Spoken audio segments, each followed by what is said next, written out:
Peyton was just talking about how you guys are doing a lot more team-oriented drills on the court. What do you think the benefit is of that?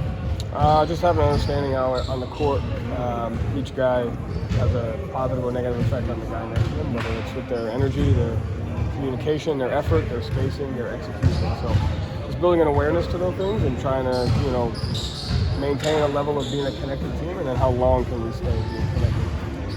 What do you make of this preseason schedule? Seems a little weird. You play 3 and 4, and you have 5 nights off. You play a couple more, and you have another 5 nights off. Is that a disadvantage? Is there an advantage? I mean, what kind of challenge has that been?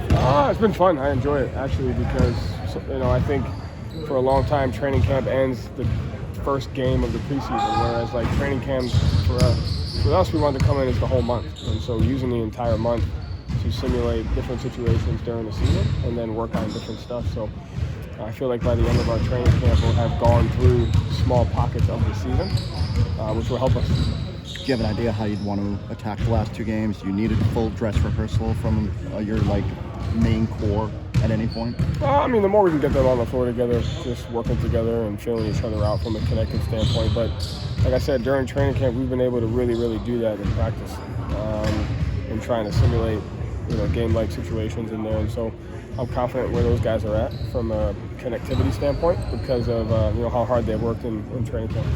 Do you see the starters going tomorrow, the full roster? Yes.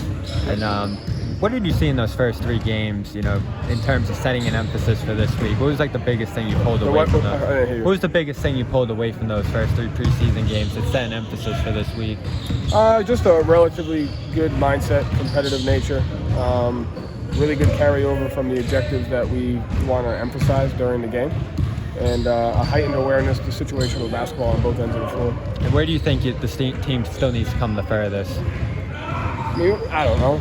I think it's more a matter of throughout the season, can we just bring the right mindset every single day? The most important thing is how are we approaching it. I think that's more important than anything else. And then, the season will teach us, things that we need to prepare for, things that we need to do throughout the year. So the only thing we can worry about is how we approach every day. And for the most part, we've done a good job of that.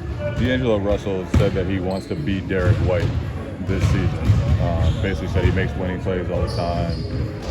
How much value does your team get from Derrick's just constant willingness to do that stuff?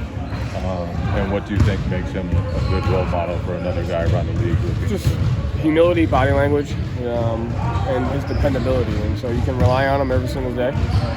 He understands it's not always going to go his way, and he always has really good body language. And I think those things are, he's one of our intangible leaders because he just kind of brings it every single day, and you can heavily rely on him in those areas. So that's a great goal to have, is to be like someone like him. I still think he's underrated, from a defensive standpoint because of how good he is.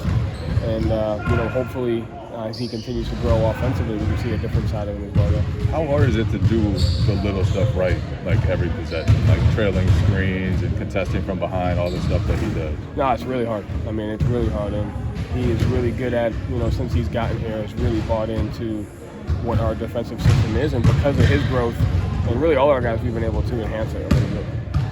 So with a team that looks this new, do you usually go into the regular season with a good idea of what your substitution pattern is going to be, or do you usually wait for that to develop? I think we'll have general. The good thing about our guys is they're relatively flexible in their substitution pattern. We've changed both Tatum and Browns and Al's at different points. So I think it's a little bit matchup based, and at the same time, how can we create advantages and how can we get guys on the floor that play together really well. So it's a little bit balance of both, but we don't have anything set in stone right now. Peyton was just talking about how he feels a lot more confident making really carry passes, things like that. How have you just seen his confidence flip during this camp, especially to get these extensions done and worrying about how his play affects his future? Yeah, I think that's a big part of it, right? I think he has some stability as far as what his role is and how he's going to be able to help us throughout the year. And the second piece, his confidence, it comes from how hard he works. And so he's made a conscious effort to work on that. And he's grown tremendous strides on both ends of the floor, and he's going to be a huge piece for us.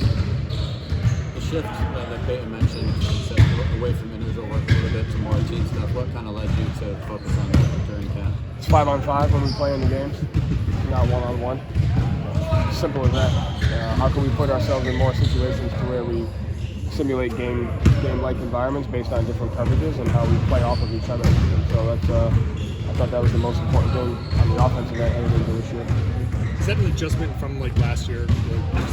You saw what you did last year and you said this is the way you have to change it? Yeah, absolutely. I mean, I think you don't know, as you learn, you just get better at certain games. You have different points of emphasis, but really it's about how our guys come into a training camp, and our guys have to come in with a very competitive, very intentional mindset, which allows us as a staff to push them and put them in situations to get better. And so I think a lot of it starts with their mindset, and then we kind of feed off of that.